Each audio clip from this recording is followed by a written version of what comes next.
Hi again. I just saw a video on TikTok, um, and it made me want to talk about everything all over again. Um, so basically, the video was just like of a girl, and she was like rambling about how much she loves her boyfriend, and it cut like between so many multiple clips of her talking about like her boyfriend, and about like blah blah blah blah blah, like oh my god, he's amazing, I love him so much, we're moving, blah blah, everything. um and I look at the caption while I'm watching, and it's like blah blah blah blah blah hashtag breakup, and I'm like, okay, when's the bad bit coming? And then we get to the bad bit, and it's just like 3 clips of her crying. Love the fact that we get no explanation or anything. Not that she needs to give us an explanation, but it's like you had all the clips beforehand of you being overly personal, so you can keep being overly personal. You know what I mean? It's like, why would you even put that sort of thing out there, you know? And it's like, I know that I have this channel, right? But I'm using this as like my therapy, and I'm just working out things through myself, you know? Um, because it gives me like a purpose to actually talk and sit down and think about stuff. Whatever. I'm probably being hypocritical by saying that, but it felt like just she was going into like a lot of detail about stuff, which I wouldn't do. Uh, Besides the point. Um, so you open the comments and you see people talking about it. Um, because I'm like, this kind of has parallels to my situation.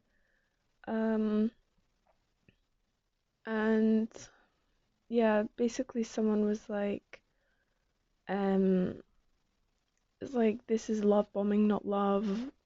Love is meant to be like comforting, whereas love bombing is like intense or something. Um, and like I look in the comments and people are like basically saying that sentiment like over and over again, kind of. And it made me remember back to my parallels of broski, because that was kind of what it felt like for the first 5 initial days. During phase 2, it was just a genuine, slow, natural, like talking to each other, getting to know each other, getting to know the vibes. Um, and it's been 2 months now, officially. Oh my god, because it's the 1st of March. Jesus. So it's been 2 months since the last time we had any contact, which is slay. Um, and he's still not active at all. Not a single thing's changed on his Instagram, which I'm pretty sure is a burner account. Um, he's not changed a single thing on his Hinge. And the last time he changed it was when he was still talking to me. So I'm just very, very, very confused on what the fuck's going on. Because, like, just unmatch me at that point. Like, you're being annoying. Go away. Whatever. Um, and yeah, it just made me, like, that video made me, like, think about things a little bit, I guess. Because during, like, the phase 1, like, my friend, she basically told me that it was love bombing, right? Um, I'll see if I can find the bit in my journal. Wait. Okay, I found the page. I'm gonna read a bit of it. This was like a week after he first stopped texting back.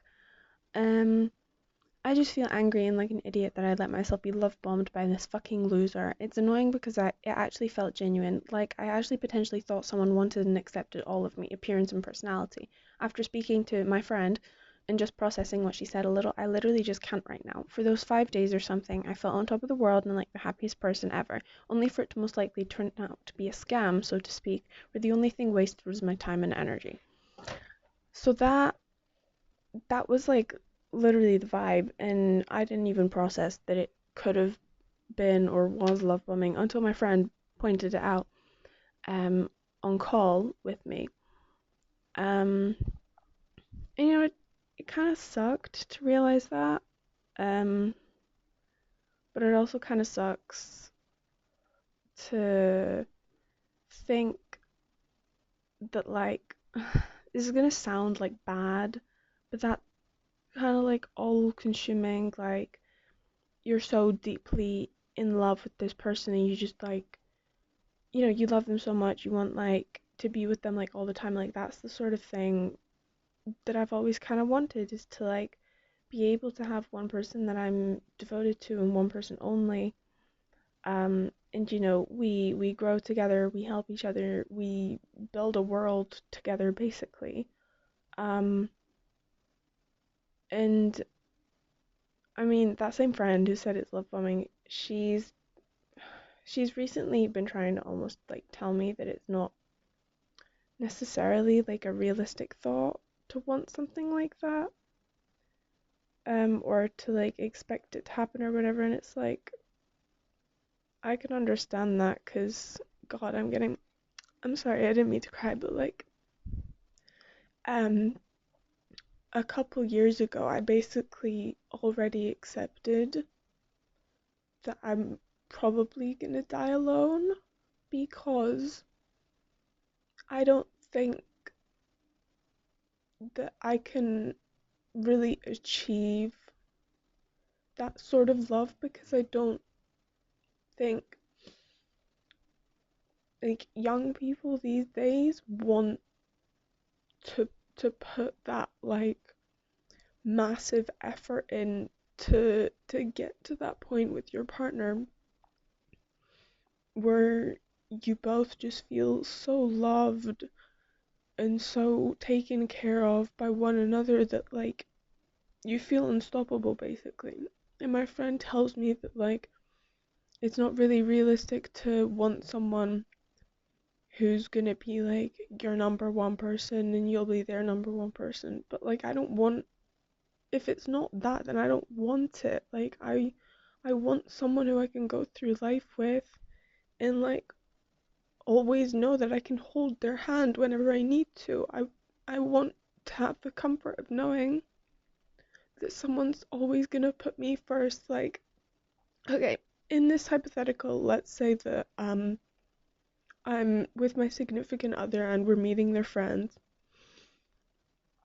Like I'm mostly there for my significant other because they wanted me to come along, but like let's say that I start feeling, sick or like anxious about stuff. Because I'm pretty sure I have social anxiety. Um, in that situation, like no matter how many times I would tell my partner like, no, no, it's fine, like you can stay, like I'll go home, I don't mind, like I'll see you later, speak to you later. In that situation, I would hope that like my partner loves me and prioritizes me enough to realize that I need them in that moment. And I would hope that they would be able to say to their friends like, "Hey, my girlfriend needs me. Um, we can do this another time, but I need to be there for her right now." Like that's what I mean by being like someone's number one. Is where like I'm not saying that I'm the only person you have to care for. I'm I'm just wanting someone who can recognize my needs and that I need them, and make sure to address and help them when I need. Because yes, I would have been fine, like in that situation, hypothetical of course, going home by myself. It would just feel a little bit shitty that my partner didn't necessarily want to like be there for, or not that they didn't want to be there for me, just that they like it's so hard to put it into terms without it feeling callous, because it's like didn't want to be there for me. It's not that they didn't want to be there for me. It's just that um they chose to be with their friends, which is a fine choice. But I would hope that someone who is truly in love and truly fully dedicated and committed to me would choose to go back with me, because I'm their priority. And this goes without saying, if the situation, the roles were reversed, I would immediately be like, yeah, no, I'm gonna like take you home, we're gonna like sit, I'll make you like a tea or something, um, and we'll just sit together in silence for a little bit. Um, And yeah, I I always thought that I was like gonna die alone basically. Because I don't think a lot of people want this much commitment and this much love these days, especially like Gen Z, which is my generation. It feels like everyone's just like obsessed with like hooking up and like oh yeah, I'm so fit. Like I'm not that person. I want a life with someone, like a proper real life. Oh my god. It's what I want. And especially at this age, no one is mature enough to realize that like that they should grow up or whatever the fuck. Like I'm obviously not saying that people my age need to grow up, but just like I wish there were more people who actually wanted something real and genuine at 20, 21 years old, because that would make like the dating pool for me so much wider. Like, because all people want these days is like from what it feels like is just like sex. And it's like I'm not gonna have sex with you if I'm not in love with you. Like, no. Oh my days. And with him, with Broski, it felt like I had someone who not only was I physically really attracted to, which is hard enough for me in general. Like I hardly find people physically attractive. And it sounds shitty to say, but like for me, looks matter. Obviously personality over looks. But like I can't be with someone um who just doesn't who I don't physically like particularly want to look at, you know what I mean? Like it sounds really harsh phrase like that, but like I liked his physical ability or physicality. Um, I liked his personality because it felt really similar to me. Like the things we'd gone through in our pasts. Like obviously it wasn't one to one, but like a lot of the story beats, like there was like connection there.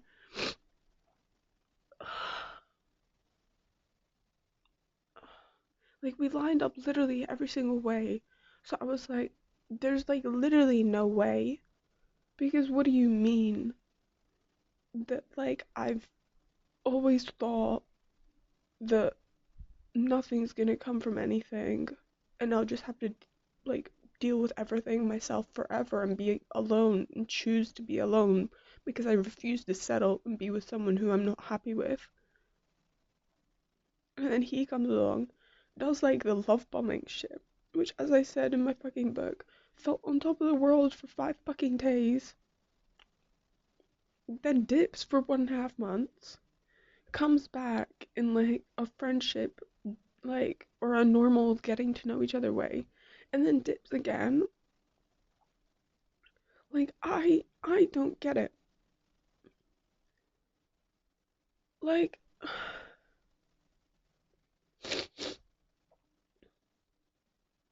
and it sucks that I've felt for the first time ever how I've always dreamed of feeling. And any time in future that I start to feel that way now, I'm basically gonna be like forced back into this state of mind where I just assume it's all a lie and all fake and all love bombing and that that person doesn't actually want me because I guess they're using me for validation or something. Because if you spend like more than 1 fucking minute like talking to me, you can clearly see that like I'm vulnerable, right? And I don't say that in like a pick me way. Wait, I need to blow my nose. Fuck.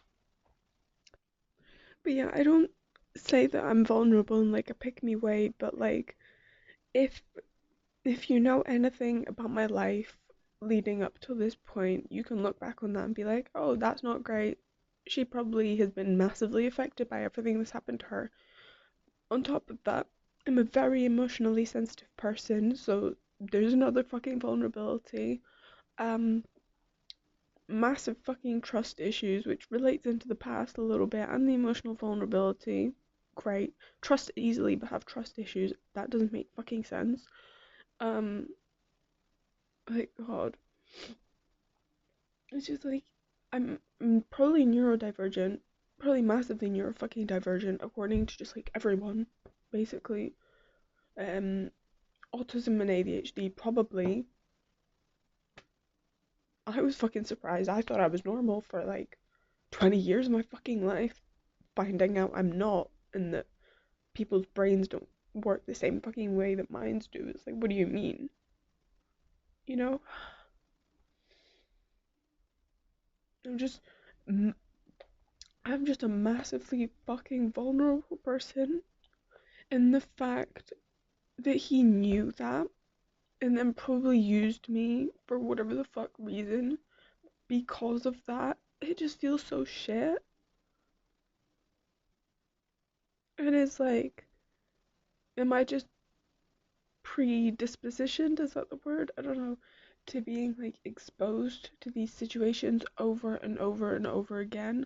Like, is anybody ever actually gonna give me the true form of love and dedication that I so deeply crave and desire? Or is every single time gonna be a lie? And is it just gonna reaffirm like the belief that I just need to get through things alone? Because no one's been like there for me the way that I need them to be like my whole life. I've never felt like a priority to like anyone. Um, I mean like a chosen priority. Like obviously we've got like my mom and whatever, but I mean like a chosen priority. It doesn't feel like someone's looking at me and been like, you, like, we're gonna be besties. Um, and we're gonna do everything together. And I don't know, we had one person, but then she just fucking disappeared on me one day. Still to this day have no fucking idea what happened to her. Um, but you know, that was a fucking great feeling back then for your best friend to just collapse on you one day out of nowhere, no explanation. I tried really hard to get in contact with her, but you know, never worked out. I'll never know what happened to her. And yeah, I don't know, that video just, it hit something because I didn't, like, if you think about it, this is like kind of another trauma to me, to my already fucking broken, fractured, shitty ass mind, where like, where yet another thing makes me doubt people around me and doubt the world around me and forces me to rely upon myself and potentially like damaging my psyche even more, like, and it's just not great to realize that. And I think like a weekish ago I wrote like a little notepad thing. I'll see if I can get it open while recording actually.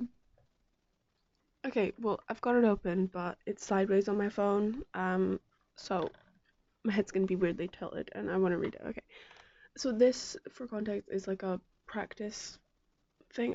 I wrote it out at like midnight one day, and was like, if I ever just message Broski back, would like this would be roughly what I would say. I felt like getting it out. Okay. Reaching out really quickly to say that I'm not mad, just disappointed. Surprisingly, I hold no animosity or hatred towards you or the time you spent talking with me. I have nice memories, and I learned. What? Yeah. Sorry, I'm bad at reading sideways. I have nice memories, and I learned and grew a surprising amount because of everything. If you ever wanted to be a mature adult and properly discuss things instead of running away all the time, I'll still be here. I'm also curious as to how much of what you said was true and how much was all a lie and you used me and or manipulated me. At this point, I don't care how harsh the truth is. So if you're actually ready to be a man, those are your own words. I'd appreciate that. If you don't have any intentions or anything other than selfish motives with me, unmatch and leave me with the memories of a genuinely fun time in my life. I hope you take time and work on yourself properly because no one deserves such immature behavior from someone who claims to be otherwise. I also hope that the next time I hear from you, if I hear from you, I hear the truth and perhaps even some genuine remorse and empathy. So that was kind of how I felt a week ago. That's still kind of how I feel. Um, but I mean, I guess I wrote that assuming that he's like a good person and that he like meant everything he said, I guess.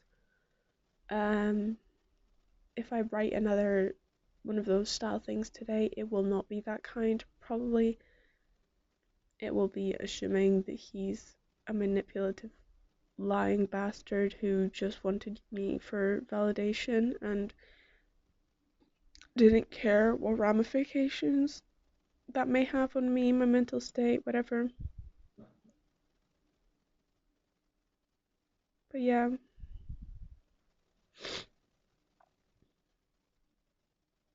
at the end of the day, I still like appreciate everything that I went through. I know I don't sound very enthusiastic when I say it, but it gave me like good memories.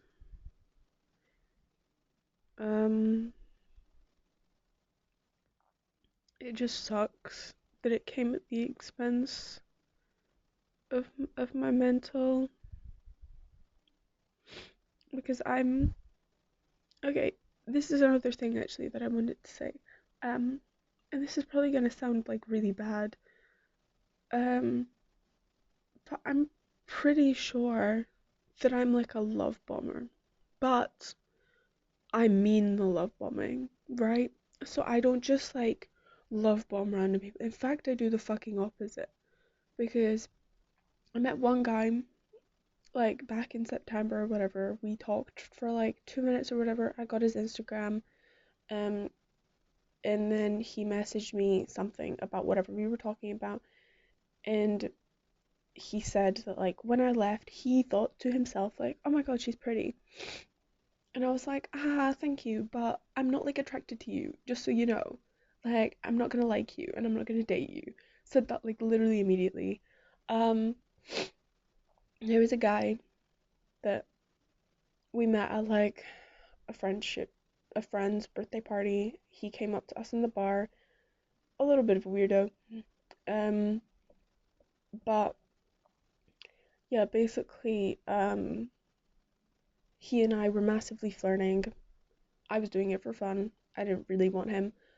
Um, but after that we get talking over Instagram, and we're still talking over Instagram, and he very openly is like, I think you're so hot, like, oh my God, you're so pretty, whatever. I never say it back, and I tell him like, hey, just so you know, I'm not romantically attracted to you. Whatever the flirting that was going on during that first time we met, yeah, you're not gonna get that. And he's like, yeah, that's fine, I understand it. So I'm just very upfront when I don't want people, even if I get the slightest hint that they might want me. And it's like, yeah, I might look egotistical for just assuming that everyone wants to be in love with me. But I would much rather be very upfront in that like situation, that scenario than not, you know? So like when I ha- when I did meet someone, meet being very fucking loose because we never seen each other face to face, um, I I kind of like gave it my all basically because his personality, it matched everything that I wanted. His physical appearance matched everything that I wanted. Like his way of speaking was very appealing to me. Um, and he seemed to match the energy back, and I guess it's partially on me, but like I already said this before, in whether that be in like diary or video message or whatever the fuck, but because I knew that I would never do something like that to someone like him, someone who I'm actually genuinely invested in, I assumed that he would never do something like that to me, and I obviously assumed that he was thoroughly invested in me.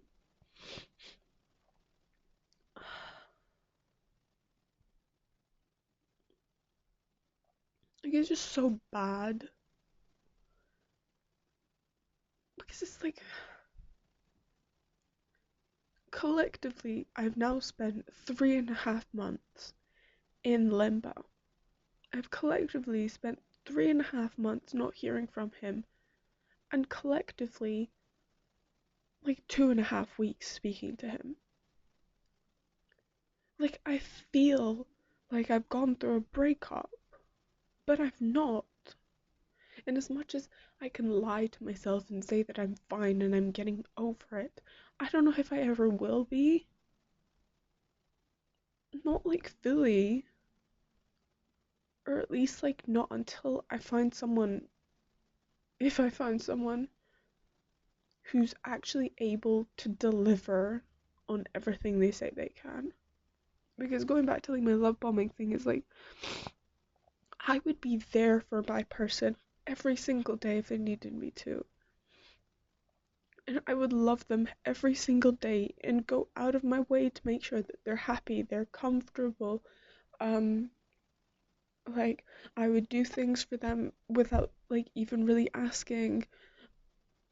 And just I would want to give my entire self to them. And I want them to do the same back.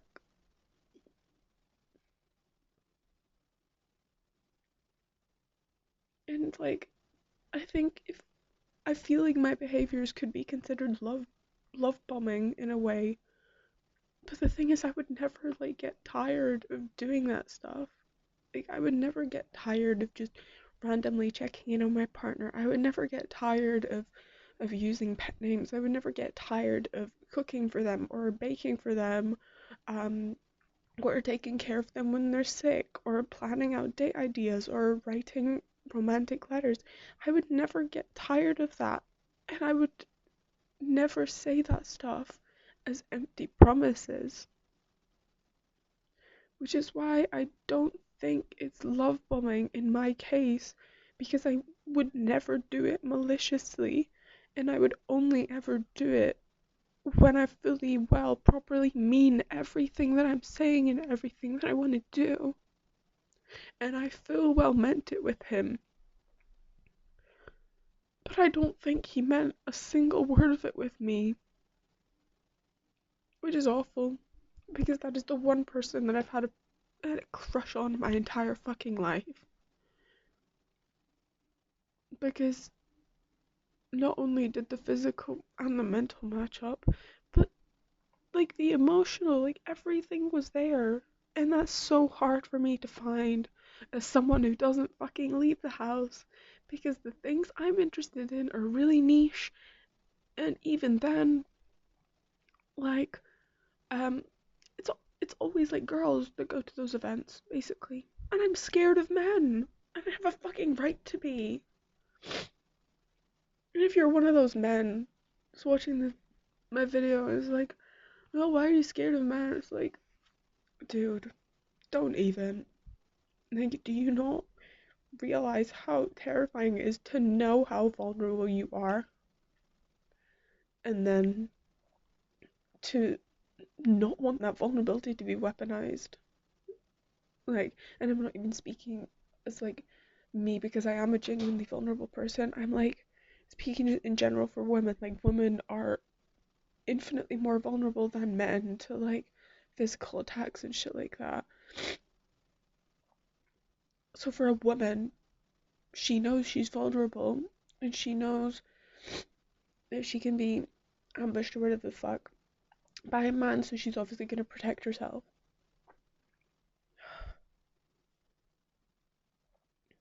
I don't know.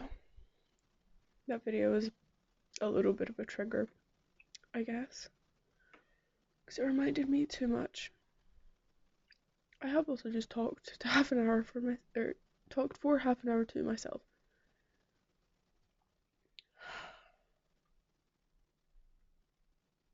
Don't we love complexities of brains? My brain specifically.